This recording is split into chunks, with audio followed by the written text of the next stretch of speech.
Hello, my name is Lauren Koscal, and I'm here with Mahalia Sanon, and we will be discussing stat medications. Stat is derived from the Latin word statum, meaning immediately or without delay. It was designed to give priority to orders that are needed most quickly. Typically, a stat medication should be administered within 30 minutes from ordering. Today, however, the word stat may be used alternatively to just mean complete sooner than routine. Therefore, many medications are now being ordered as stat when they're truly not needed as stat. The medication process has many different steps in order from a medication to be ordered to administration. This consists of first the medication needing to be ordered by the prescriber, and in order for this to occur, the order must be entered into the computer system. From there, the order is verified by the pharmacist, and then the medication is delivered from the pharmacy or it is dispensed from an automated dispensing device. Lastly, the medication is then administered to the patient. So you can see from this, there's many different steps in the process that can lead to delays from ultimately the patient receiving the appropriate medication. We wanted to take some time to focus in on delivery from pharmacy, especially when it comes to stat medications, because there has been an increase in the amount of medications that are being ordered stat that truly might not be. And in order to help differentiate which medications should be truly prioritized when it comes to preparation in the pharmacy and also delivery to the bedside, so our patients can receive these stat medications in an appropriate amount of time. We'll start off by considering medications that are truly stat. The first class of medications that we will discuss are vasopressors and inotropes. These medications are indicated in patients with low blood pressure or low cardiac output states. Delay of these medications can rapidly lead to emergencies in patients who are already unstable, leading to cardiac arrest and even death. Some examples include dopamine, epinephrine, norepinephrine, phenylephrine, vasopressin, milrinone, and dobutamine. Many of these medications may be located in your hospital's automated dispensing cabinets. However, if this requires delivery or preparation from the pharmacy, it's extremely critical to deliver quickly when ordered. Next, we have our anti-epileptic medications. These are indicated in the treatment of active seizures, and delay can lead to prolonged seizures, lower anti-epileptic medication response, and even brain injury.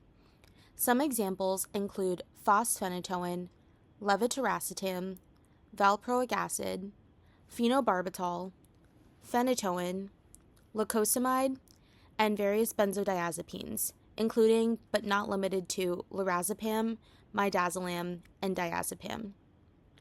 Many of these anti-epileptic medications require special preparation as they are considered hazardous drugs. However, time to delivery is still a crucial factor when it comes to these. The next category is anticoagulation reversal. These agents are indicated to reverse bleeding related to either anticoagulation or for emergent procedures. These medications are considered stat because life-threatening bleeding requires urgent and rapid correction. Examples include andexanet alpha, or the brand name Indexa, idarucizumab, or the brand name Praxbine, protamine, prothrombin complex concentrate, commonly known as either Kcentra or Balfaxar, and vitamin K, or phytonadione. Many of these medications are very expensive, therefore some institutions may require them to be hand-delivered. Next, we have fibrinolytic therapy, which is indicated in strokes, pulmonary embolisms, deep vein thrombosis, and acute coronary syndromes. Time equals brain. Therefore, these medications are important as thrombotic events may lead to permanent brain damage, cardiovascular collapse, and death. Some examples include alteplase and tenecteplase. Our last category of stat medications is hyperosmolar solutions.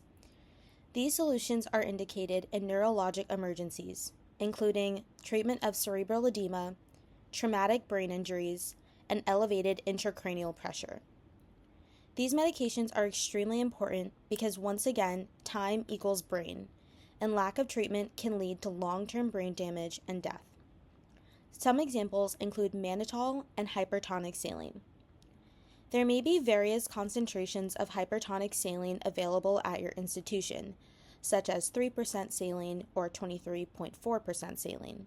However, all hypertonic saline solutions should be handled as stat. Now that we've reviewed stat medications, we did want to take some time to highlight our medications that might not be stat but are emergent.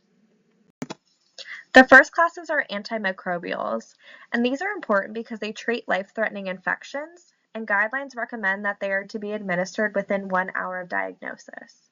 Some examples are cefazolin, ceftriaxone, cefepime, piperacillin tazobactam, meropenem, micafungin, fluconazole, vancomycin, and linezolid.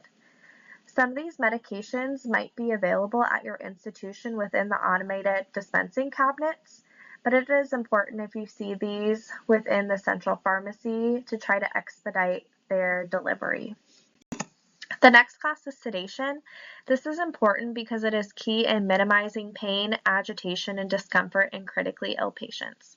So it might be stat, but to many of these patients, it is emergent in order to administer these different medications. Some examples are fentanyl, morphine, hydromorphone, ketamine, lorazepam, midazolam, propofol, and dexmedetomidine. Again, many of these medications might be present in automatic dispensing cabinets. The next is we have our antiarrhythmics, and these are important because they treat life-threatening and abnormal cardiac dysrhythmias.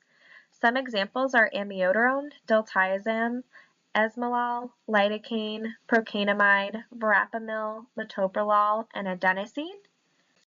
And our last class is our antihypertensives, and this is important because uncontrolled elevated blood pressure can lead to stroke or myocardial infarctions. Some examples of our antihypertensives that come in the intravenous form are our labetalol, hydralazine, nicardipine, nitroglycerin, clofidipine, and enalaprilat.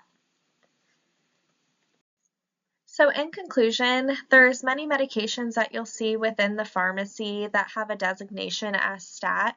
So it's important to be able to recognize which medications should be prioritized when it comes to preparation and delivery in order to ensure that our patients are receiving important medications in a timely manner and are able to be administered to the patient as quickly as possible.